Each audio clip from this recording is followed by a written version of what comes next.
A partir de agora, você assiste Verdade e Vida. Um programa da Igreja Presbiteriana do Brasil. O que a Bíblia tem a dizer sobre o sexo? Eu quero falar para você, no programa de hoje, que o sexo é bom, que o sexo é santo, que o sexo é puro, que o sexo é prazeroso e que Deus criou você para desfrutar as delícias do sexo. Mas Deus estabeleceu princípios e parâmetros para isto. O sexo é para ser usufruído no contexto do casamento. Nós vamos tratar deste assunto de maneira livre, aberta, porém sob a perspectiva de Deus, de acordo com as balizas da Escritura Sagrada. Chame a sua família, ligue para um amigo e participe conosco do programa de hoje. Verdade e Vida. A palavra de Cristo para uma vida melhor. Este tema, durante muito tempo, foi tabu nas igrejas. Não se falava sobre esse assunto, era proibido de se tratar do assunto, as pessoas tinham vergonha de abordar este assunto. Por essa razão, muitas pessoas cresceram com uma visão distorcida, equivocada, acerca deste assunto tão importante, tão relevante para a felicidade do ser humano, e que a palavra de Deus trata com tamanha clareza, com tamanha abertura, sem nenhum preconceito, sem nenhuma reserva, sem nenhum tabu. O sexo é bom, o sexo é santo, o sexo é puro. O sexo é prazeroso. O sexo não é pecado. Foi Deus quem criou o homem e quem criou a mulher. E foi Deus quem colocou no homem e na mulher o desejo sexual. O desejo sexual, portanto, é legítimo. Ele é absolutamente sublime. E ele tem o propósito de uma consumação dentro do projeto que Deus mesmo estabeleceu, que é o casamento. Agora, a palavra de Deus vai nos dizer que o sexo fora do casamento e antes do casamento, ele produz sofrimento, vergonha, dor, culpa e tragédia. Se você quer dar uma olhada, por exemplo, em 1 Tessalonicenses, capítulo 4, versos 3 a 8, o apóstolo Paulo fala ali do perigo que é a fornicação, ou seja, a prática do sexo antes do casamento. Nós estamos vivendo numa geração, especialmente da década de 60 para cá, da revolução sexual, do advento do preservativo, do anticoncepcional, e com a corrosão dos valores morais, em que a sociedade acha absolutamente natural dois jovens, ao namorarem, terem relação sexual. A revista Veja publicou recentemente que no Brasil, 25% dos jovens, na fase do namoro, praticam sexo na casa dos pais, com o conhecimento dos pais e com a permissão dos pais. O que a Bíblia tem a dizer sobre isso? Eu quero lhe dizer que esta situação precisa ser examinada com muito critério, com muito vagar, à luz da palavra de Deus. Porque a Bíblia diz em 1 Tessalonicenses 4, 3 a 8, o seguinte: cada um saiba possuir o seu próprio corpo em santificação e honra, porque esta é a vontade de Deus, a vossa santificação. Com esta matéria, ninguém ofenda nem defraude a seu irmão, porque Deus, como antes vos avisamos e testificamos, é o vingador. Portanto, aquele que despreza estas coisas não rejeita homens, mas rejeita a Deus, que vos deu o Espírito Santo. Note você que Paulo afirma que não se pode defraudar nesta área. O que é defraudar? Defraudar é despertar no outro um desejo que não pode ser licitamente satisfeito. De tal maneira que a prática do sexo no namoro, ela está debaixo do juízo de Deus, da vingança de Deus, não da bênção de Deus. Equivocam-se aqueles que pensam que se dois jovens se amam, e eles estão namorando, eles devem praticar o sexo, porque o sexo é uma expressão de carinho, de afeto e de amor. Não obstante, o sexo é uma expressão de amor, mas o sexo foi criado por Deus para ser exercitado e usufruído no contexto do casamento. Se você perceber, a Bíblia diz que a posse antecipada mata o desejo. Eu trabalho na área de aconselhamento conjugal há 25 anos. E eu sou testemunha de que aqueles casais que viveram na fase do namoro a prática sexual, via de regra, encontram depois de casados insegurança, ciúmes, instabilidade emocional e, via de regra, pavimentam o caminho para a infidelidade conjugal. A sociedade contemporânea está doente, enferma, nesta área seríssima da fidelidade. Deixa eu lhe mostrar um fato. No meu livro Casamento, Divórcio e Novo Casamento, eu cito esta estatística do ano 2000, nos Estados Unidos.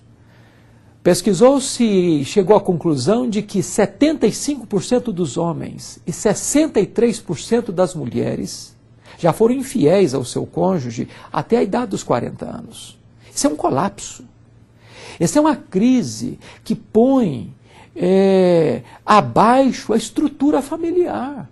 Porque não há família sólida sem o princípio da fidelidade, daquele princípio de Cantares, eu sou do meu amado e o meu amado é meu. O meu amado é uma fonte reclusa, é um jardim cercado.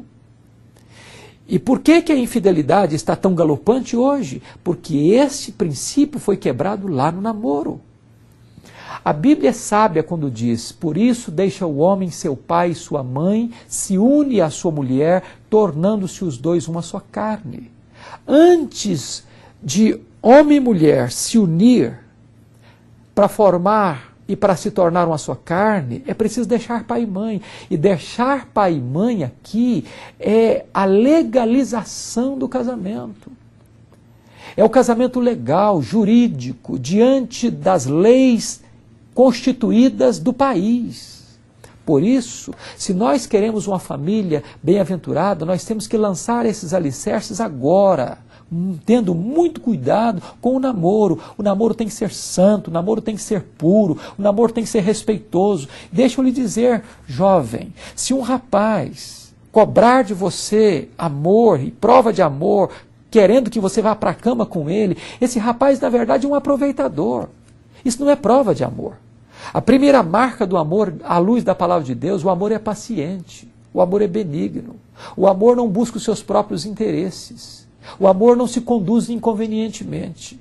Então, isso não é prova de amor, isso é prova de aproveitamento, de uma relação apenas instrumental, utilitarista.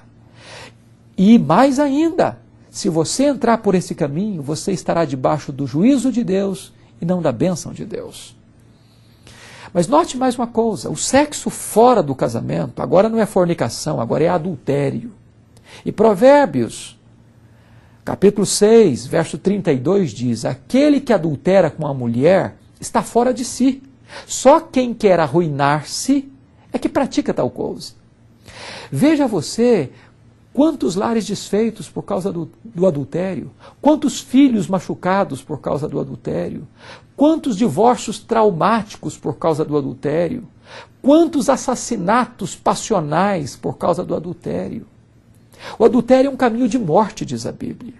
Então o sexo fora do casamento não é uma expressão de felicidade, de prazer. Pode lhe dar prazer um minuto. Enquanto você está na volúpia do pecado, no glamour da paixão, pode trazer prazer, mas depois vem a culpa, depois vem a dor, depois vem a vergonha, depois vem a desgraça, depois vem a destruição, depois vem a morte. Este não é o projeto de Deus para a sua vida. A Bíblia diz que Deus criou o sexo não apenas para procriação. Equivocam-se aqueles que pensam que o sexo é só para procriação. Não é verdade isso. Quando você lê Provérbios capítulo 5, você vai ver lá que Deus ordena o homem e a mulher, no contexto bendito do casamento, a desfrutar plenamente deste prazer, bebe das tuas fontes, sacia-te com a mulher da tua mocidade. Ou seja, o sexo pode ser pleno, pode ser abundante, pode ser deleitoso. Agora preste atenção numa coisa. Há uma coisa que ronda por aí, que tem estimulado os casais a entrarem pelo caminho da impureza, da pornografia, da depravação moral, dentro do contexto do casamento. E o que dizem é o seguinte: marido e mulher, porta trancada, vale tudo. E eu tenho acompanhado muitos casais infelizes que chegam ao fundo do poço porque introduziram no leito conjugal algo estranho, da pornografia, da impureza sexual, do vício. E esta relação adoeceu, e esta relação se tornou suja. A Bíblia diz em Hebreus 13:4 o seguinte: digno de honra entre todos seja o matrimônio e o leito sem mácula. Então, muito cuidado para você não introduzir no leito conjugal aquilo que é estranho à beleza, à santidade e à pureza da relação. Mas deixa eu dizer algo maravilhoso para você. A mesma Bíblia que diz que o sexo antes do casamento é pecado, a mesma Bíblia que diz que o sexo fora do casamento é pecado, diz também que o sexo no casamento é uma bênção e que a ausência de sexo no casamento é que é pecado. Preste atenção nisso. O apóstolo Paulo, escrevendo aos Coríntios, capítulo 7, na sua primeira carta, versículos 3 a 5, diz assim: o marido conceda à esposa o que lhe é devido, e semelhantemente a esposa ao seu marido. O marido não tem poder sobre o seu próprio corpo, e sim a mulher. A mulher não tem poder sobre o seu próprio corpo, e sim o marido. E Paulo prossegue: e não vos priveis um ou outro, salvo talvez por mútuo consentimento, para vos dedicardes à oração e novamente vos ajuntardes, para que Satanás não vos tente por causa da incontinência. Note você que Paulo está dizendo que o marido precisa conceder satisfação sexual à esposa e a esposa conceder satisfação sexual ao marido. Paulo também está dizendo que nesta área do sexo não pode existir chantagem.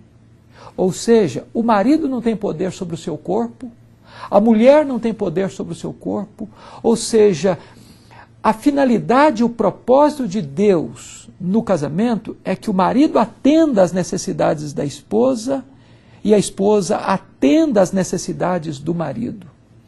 Lidar com chantagem sexual é um grande risco, porque se você chantagear nesta área, você pode ser a própria vítima. Você pode sofrer as dolorosas consequências disto. Mas agora, preste atenção que Paulo dá uma ordem: não vos priveis um ao outro. Ou seja, marido e mulher não têm o direito de se privarem sexualmente. Não podem, de forma nenhuma, omitir esta área vital da relação conjugal, que é o sexo. Da mesma maneira que a Bíblia proíbe o sexo fora e antes do casamento, a Bíblia ordena o sexo no casamento. O sexo no casamento é uma ordem, é um mandamento, além de ser uma grande bênção. E Paulo está dizendo que nenhum cônjuge, nem o marido, nem a mulher, pode abster-se da relação unilateralmente. É preciso que, em havendo abstinência, seja por acordo mútuo, seja a permissão de ambos. E Paulo sabiamente diz, também não pode ser por qualquer motivo. Tem que ser por um motivo imperativo, como, por exemplo, dedicar-se à oração. E é a primeira vez que o apóstolo Paulo está dizendo, não fique também toda a vida orando, não. E novamente vos ajuntardes. Sabem por quê? Porque há muitos casais, ou há muitos cônjuges, que brincam com esta área e dão a desculpa de que estão orando, de que estão buscando a Deus. Deixa eu lhe dizer, você pode buscar a Deus, você pode orar, você pode jejuar, mas cumpra com o seu papel de cônjuge no casamento. Não sonegue ao seu cônjuge aquilo que Deus estabeleceu que ele tem direito legítimo no casamento. Sabe por quê? Porque se você não tomar cuidado, vem um perigo maior. Qual é esse perigo? O perigo é o seguinte: para que Satanás não vos tente por causa da incontinência. Se você chantagear o seu cônjuge nesta área do sexo, Satanás vai colocar uma outra pessoa no meio. Vai empurrar uma outra pessoa para esta relação. E daqui a pouquinho o seu cônjuge vai cair e você vai ser corresponsável com esta queda. Você não precisa ter culpa de ter uma vida sexual plena no casamento. Foi Deus quem criou o sexo. É projeto de Deus que você tenha uma vida feliz sexual, uma vida plena, abundante, feliz, mas uma vida santa e pura. O projeto de Deus é que você seja plenamente feliz. Deus preparou um banquete para você e Deus não quer que você passe fome no banquete. Então usufrua aquilo que Deus deu a você. Usufrua plenamente o que Deus deu para você, porque o sexo foi criado por Deus, o sexo é bom, o sexo é santo, o sexo é puro e o sexo é deleitoso. Faça da sua vida conjugal, faça do seu leito conjugal uma fonte de alegria, de contentamento e de prazer. Faça também da vida conjugal uma celebração ao Deus Criador, ao Deus que criou você para você viver com Ele, para Ele e nele, com toda alegria, com todo o contentamento. O casamento foi instituído para a sua felicidade. Então usufrua este presente de Deus. E certamente Deus há de abençoar você e você há de ser uma bênção para o seu cônjuge e assim o seu casamento vai ser mais feliz, mais agradável, mais saudável e todos vão ganhar com isso. Deus abençoe você e que você tenha um casamento muito abençoado, muito feliz, para a glória de Deus. Verdade e Vida, mostrando o caminho do perdão e da vida eterna. Eu sou o caminho, e a verdade e a vida.